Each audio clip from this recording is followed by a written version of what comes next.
Hi there, my name is June and welcome to another video of Learning with Levi. In this video we'll be going over SN1 reactions. Now again, before we start, let's redefine a few things. Nucleophile is a species that donates a pair of electrons, and electrophile is a species that accepts a pair of electrons. Leaving group is an atom or molecule that leaves another molecule during a reaction, and a substrate is a compound that's attacked by the nucleophile. Now this right here is what a general SN1 reaction looks like. Step 1, you have the loss of a leaving group to form what is called a carbocation intermediate, and that is this little species right here with R+. A carbocation is a positively charged carbon atom. Step 2 is when the nucleophile attacks the carbocation and then forms the product. Alright, and so what we can do is think of the SN1 reaction kind of like the Headless Horseman, but with a twist.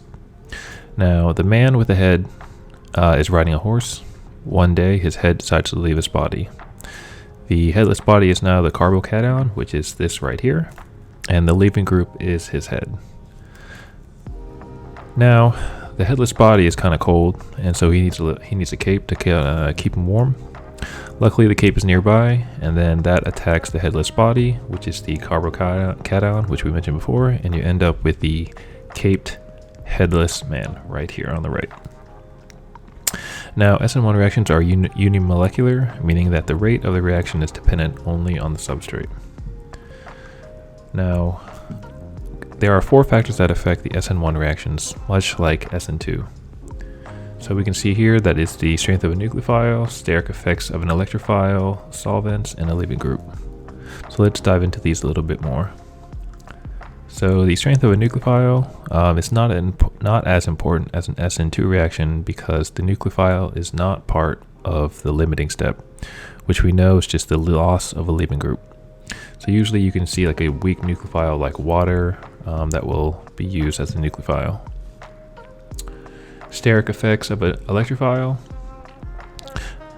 Because the rate limiting step is the loss of a leaving group, and thus the formation of a carbocation, we must stabilize that carbocation. Now, alkyl groups help stabilize that carbocation through two things, inductive effects and hyperconjugation. Thus, more alkyl groups help stabilize the carbocation better. So as you can see right here, this is a tertiary carbocation because there are 3 alkyl groups attached to it. This is a secondary, and this is a primary substrate. Now what we have here is a solvent. Polar protic solvents help stabilize the carbocation through hydrogen bonding.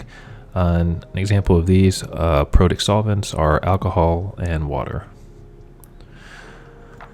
Alright, the 4th and final factor is leaving groups. Much like SN2 reactions, SN1 reactions are also sensitive to good leaving groups.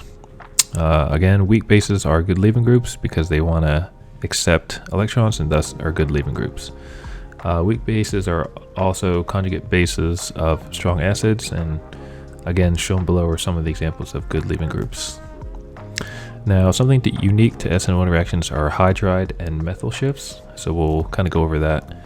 So what happens is that a carbocation wants to rearrange to help form a more stable carbocation.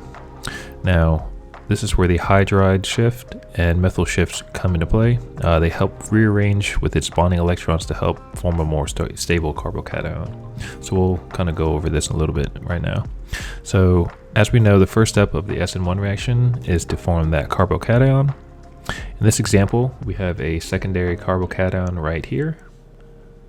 And we say that because this is bonded to 2 methyl groups, one right here and one right here, so that is a secondary carbocation. Now step 2 is where the hydride shift comes into play. Now I've highlighted in red the hydrogen atom as well as the bonding electrons in red, and those will be the ones that shift to help form the more stable carbocation.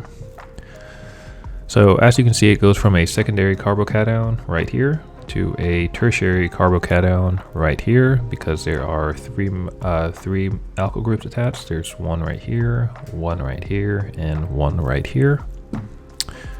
And so we obviously prefer a tertiary carbocation just because they're more stable and that's preferred.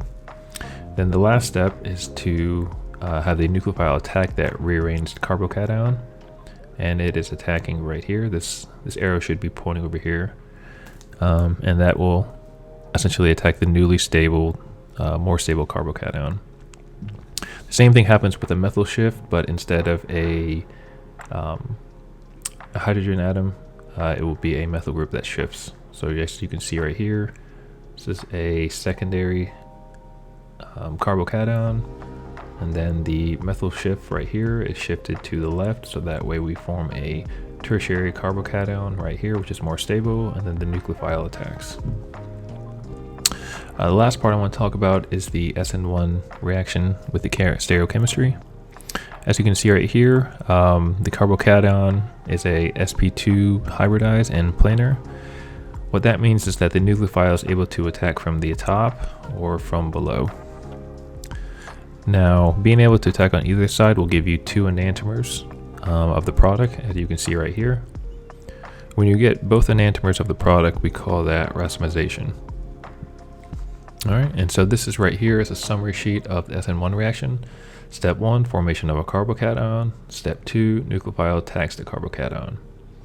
Things that are unique to SN1 reactions: methyl and ethyl shifts, which are also called rearrangements, and with stereochemistry you get racemic mixtures.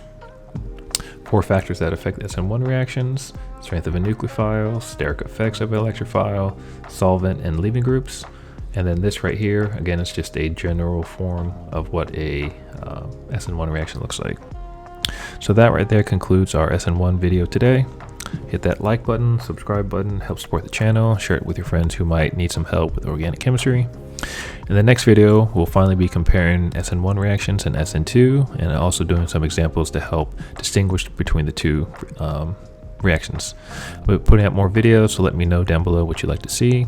Social media links will also be down below, and remember, as always, you gotta yo.